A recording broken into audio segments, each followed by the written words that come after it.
ఏడు స్వరాలే ఏడు కొండలై కలసిన కలియుగ విష్ణు పదం అన్నమయ్య జననం ఇది అన్నమయ్య జననం ఇది అన్నమయ్య జననం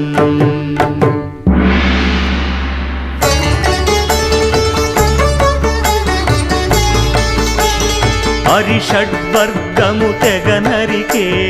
హరి ఖడ్గం ఇది నందకము బ్రహ్మలోకమున బ్రహ్మా భారతి నాదాశీసులు పొందినదై